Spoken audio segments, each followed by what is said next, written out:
خوش آمدید۔ آج ہم بات کر رہے ہیں ڈیجیٹل خواندگی پر، یعنی ڈیجیٹل لٹریسی۔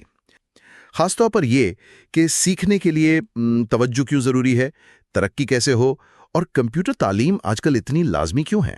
جی بالکل، اور شروع میں یہ بات اچھی ہے کہ جو لوگ سیکھنے کے لیے آتے ہیں یہ خود ایک بڑی بات ہے۔ ماخوذ بھی کہتا ہے کہ ذاتی ترقی کی یہ خواہش یہ بہت قیمتی ہے۔ صحیح۔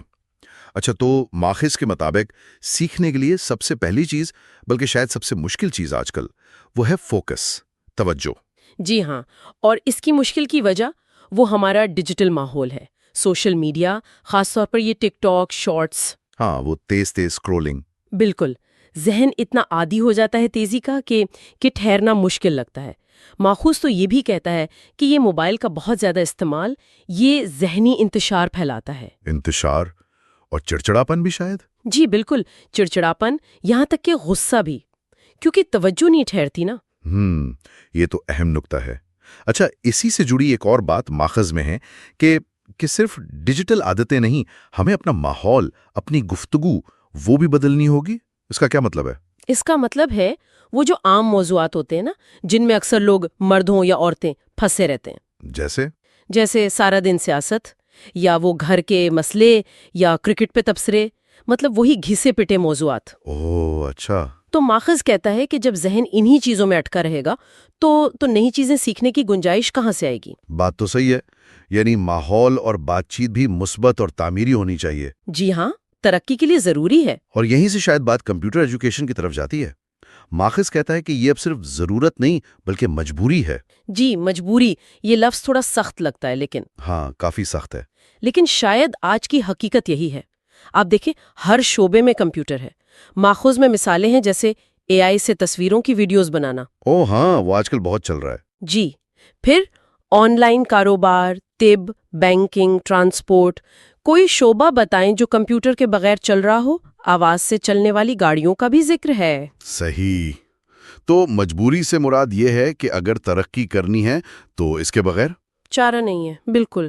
اچھا، ماخذ کمپیوٹر کی وہ بنیادی تعریف بھی یاد دلاتا ہے، ایک الیکٹرانک ڈیٹا پروسیسنگ مشین۔ جی، اور یہ بھی کہ پہلے کمپیوٹر میکینیکل ہوتے تھے، وہ بڑے بڑے گراریوں والے۔ ہاں، وہ کمرے جتنے بڑے کمپیوٹرز۔ اور ایک چھوٹی سی عملی بات بھی بتائی ہے، پاور بٹن کا نشان، وہ گول دائرہ جس میں ایک لکیر ہوتی ہے۔ اچھا، ہاں، وہ تو ہر جگہ ہوتا ہے۔ جی، وہ اب ایک یونیورسل علامت بن گئی ہے الیکٹرونکس میں پاور کی۔ ٹھیک ہے۔ اچھا، یہ تو ہو گئی تکنیکی باتیں تھوڑی سی، لیکن ماخذ ایک اور چیز پر بہت زیادہ زور دیتا ہے، وہ ہے رویہ، ایٹیٹیوڈ۔ اوہ ہاں، رویہ، یہ بہت اہم ہے۔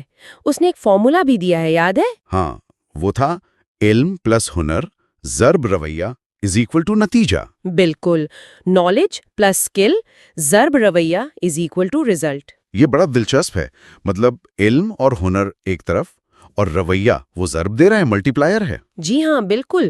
ماخذ یہی کہتا ہے کہ آپ کے پاس کتنا ہی علم ہو، کتنی مہارت ہو، اگر رویہ منفی ہے، شکوک والا ہے، آپ دوسروں کی مدد نہیں کرنا چاہتے، تو نتیجہ صفر بھی ہو سکتا ہے یا بہت کم۔ جبکہ مثبت رویہ، شکر گزاری، دوسروں کے لیے اچھا سوچنا، تنقید کے بجائے مثبت پہلو دیکھنا، یہ آپ کے علم اور ہنر کو کئی گنا بڑھا دیتا ہے۔ واہ، یہ تو زندگی کے ہر پہلو پر لاگو ہوتا ہے۔ یقیناً۔ اچھا، اور ہنر سیکھنے کے جو مراحل ہیں ان کے بارے میں بھی کچھ تھا؟ جی ہاں، کچھ سٹیپس بتائے گئے ہیں۔ پہلا تو ہے بنیادی علم حاصل کرنا۔ ٹھیک ہے۔ پھر کوئی باقاعدہ تعلیم یا ٹریننگ، کوئی کورس کر لیا جیسے۔ اس کے بعد جو سب سے اہم چیز ہے جس پر ماخذ بہت زور دیتا ہے وہ ہے مشق، پریکٹس۔ اچھا۔ جی، کیونکہ اکثر لوگ کورس تو کر لیتے ہیں لیکن پریکٹس نہیں کرتے تو وہ ہنر پکا نہیں ہوتا۔ بات تو ہے، بنا مشق تو کچھ نہیں آتا۔ بالکل۔ پھر اس کے بعد انٹرنشپ، پھر عملی تجربہ، اور یہ کہ سیکھنا کبھی ختم نہیں ہوتا، مسلسل بہتری لانی ہے۔ زبردست۔ تو اگر ہم ساری بات کو سمیٹیں تو خلاصہ یہ نکلتا ہے کہ آج کے ڈیجیٹل دور میں اگر آگے بڑھنا ہے تو ایک تو توجہ مرکوز کرنی ہوگی۔ جی، فوکس۔ دوسرا، ڈیجیٹل خواندگی کو لازمی سمجھنا ہوگا، اسے اب آپشنل نہیں لے سکتے۔ بالکل نہیں۔ تیسرا، اپنا ماحول اور گفتگو اسے بہتر بنانا ہوگا، مثبت۔ جی ہاں، گھسے پٹے موضوعات سے نکلنا ہوگا۔ چوتھا، رویہ، مثبت رویہ، ایٹیٹیوڈ از ایوری تھنگ، ہے نا؟ بالکل، وہ ضرب دینے والا عنصر۔ اور پانچواں، جو بھی سیکھیں اس کی خوب پریکٹس کرنی ہوگی، مشق۔ جی، مشق، مشق اور مشق۔ بہترین۔ اور آخر میں ماخذ ایک بہت گہری بات کرتا ہے کہ یہ علم اور ہنر حاصل کرنے کا مقصد صرف اپنی ذات نہیں بلکہ معاشرے کے لیے روشنی کا باعث بننا ہے۔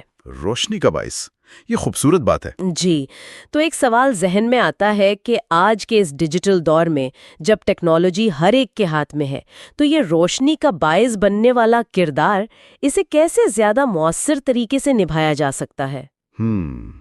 یہ واقعی ایک اہم سوال ہے سوچنے کے لیے، اور اسی سوال کے ساتھ آج کی گفتگو کا اختتام کرتے ہیں۔ شکریہ۔